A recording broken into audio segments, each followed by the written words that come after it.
Hello दोस्तों, हम पढ़ेंगे आज लघुत्तम समवर्तक एलसीएम निकालने के तरीके। तो लघु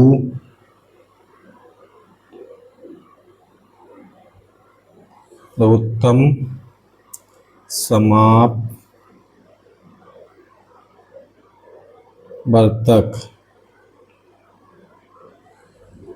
लघुत्तम समापवर्तक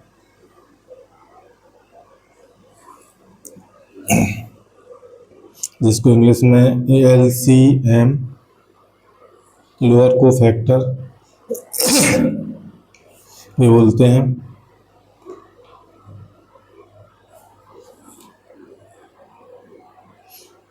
चलिए इसको पढ़ लेते हैं। इसकी दो विधियां हैं। पहला है गुणज विधि,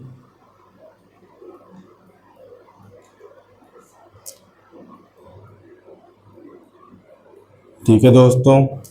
दूसरी है अभाज्य गुणनखंड विधि। अभाज्य गुणनखंड विधि। बारी बारी से हम दोनों विधियों की चर्चा करेंगे।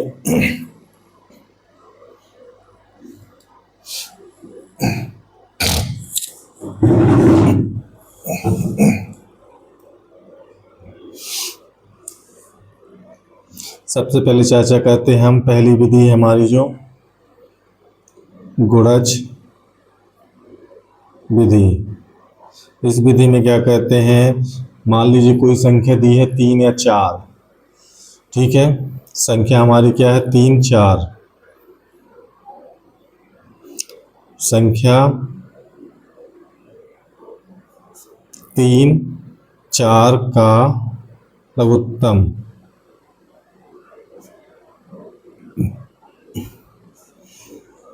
कैसे निकालेंगे। तो सबसे पहले उसके लिए संख्या 3 के गुणज लिख लेंगे। मतलब 3 के पहाड़े में कौन कौन सी संख्या आती है। 3 आएगी, जाहिर सी बात है। 6 आएगी, 9 आएगी, 12 आएगी, 15 आएगी। इस प्रकार से 18 आएगी, ठीक है दोस्तों। हमारी दूसरी संख्या 4। तो संख्या 4 के गुणज 4 8 12 16 20। इस प्रकार से हमने उनकी गुणज निकाल दी। अब इसमें दूसरा स्टेप क्या होना है। इसमें दूसरा स्टेप ये होना है कि उन संख्याओं को देखना है जो दोनों सूचियों में है, ठीक है दोस्तों। उन संख्याओं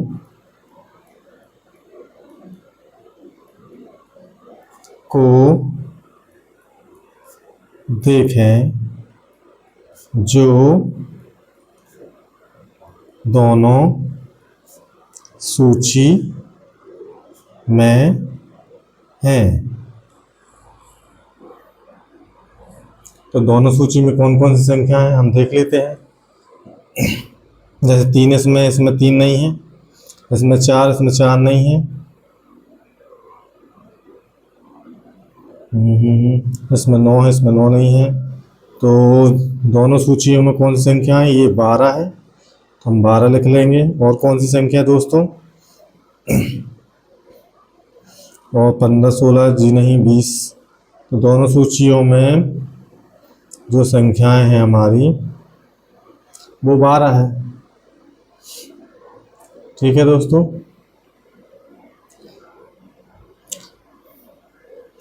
दोनों सूचियों में जो कॉमन संख्या है उसको, उसमें से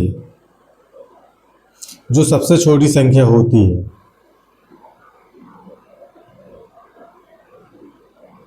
वही हमारा लघुत्तम कहलाएगी, ठीक है दोस्तों। और भी संख्या मान लीजिए होती कॉमन 12 के अलावा, उनको भी लिखा जाता, लेकिन अभी हमारी सूची में केवल 12 है, हमने 12 लिख दिया। यदि इनको बढ़ाएंगे भी तो 30 से 21 हो जाएगा, और ये 24 हो जाएगा। ठीक है दोस्तों, तो ये 12 ही रहेगा। जो तीसरा स्टेप क्या होगा, कॉमन जो उभयनिष्ठ है, उभयनिष्ठ गणित की भाषा में जैसे बोलेंगे हम कॉमन,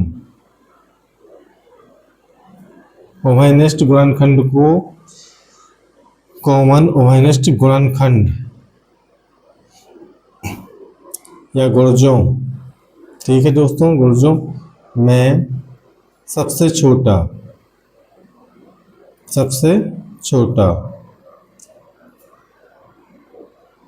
चुनना पड़ेगा हमें। चुने तो हमने चुन लिया है, क्या आएगा हमारा उत्तर, आ जाएगा हमारा 12। तो 3 4 का लघुत्तम गुणज विधि से क्या आएगा 12।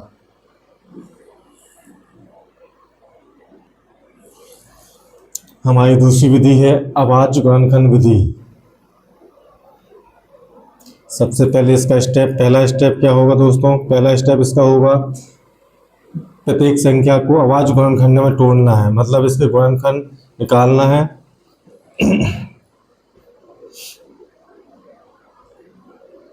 अभाज्य गुणनखंडों में तोड़ें।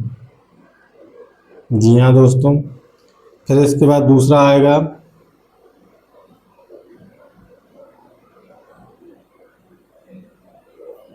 फिर सभी गुणनखंडों को लिखना है, सभी गुणनखंडों को लिखें, चाहे वो 3 के गुणनखंड में आए हों, चाहे 4 के गुणनखंडों में लिखा हो।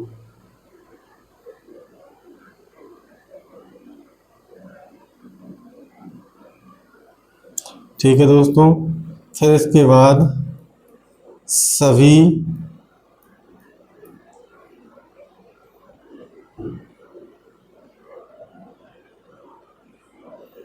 गुणनखंडों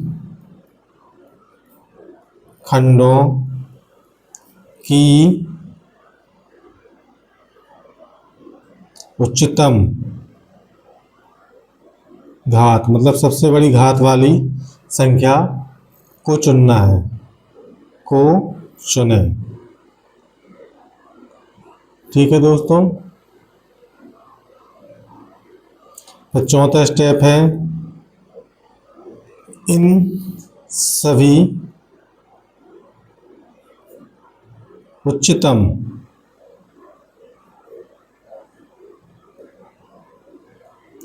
घात वाले गुणनखंडों का गुणा करें, गुणनखंडों का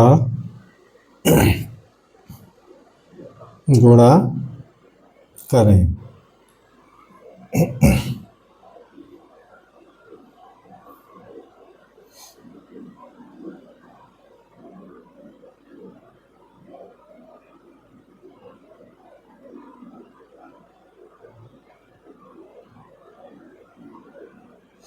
जैसे हमारी संख्याएं हैं, हमारी संख्याएं हैं 3 और 4, इसको हम अभाज्य गुणनखंड विधि से कहते हैं। सबसे पहले सबसे छोटी संख्या 1 से भाग देंगे तो वही चीज़ आएगा, 3 एकम 3 4 एकम 4। 2 से हम भाग देते हैं, 2 के पहाड़े में 3 आता नहीं आता, 3 को हम जस का तस लिख देंगे। 2 के पहाड़े में 2 दूनी 4, है ये 2 एकम 2, 1 आने तक हमें गुणनखंड निकालते जाना है। फिर ये अब 1 आ गया इसका, तो इसको यहीं छोड़ देंगे। अब 3 से कैंसिल करेंगे, 3 एकम 3, इसका भी 1 आ गया दोस्तों। अब सभी गुणनखंडों को लिख लेंगे, कौन कौन से आए गुणनखंड, 2 गुणित 2 गुणित 3। ठीक है दोस्तों, अब इनका मल्टीप्लाई कर लेंगे, 2 दूनी 4 और साथ में 3, तो 4 4 3 12। देखिए दोस्तों, ये दोनों विधि से एक ही उत्तर आया। तो इस प्रकार से दोनों विधियों से आपको करना है। आई होप आपको वीडियो समझ में आया हो। प्लीज़ चैनल को सब्सक्राइब कीजिए, लाइक कीजिए।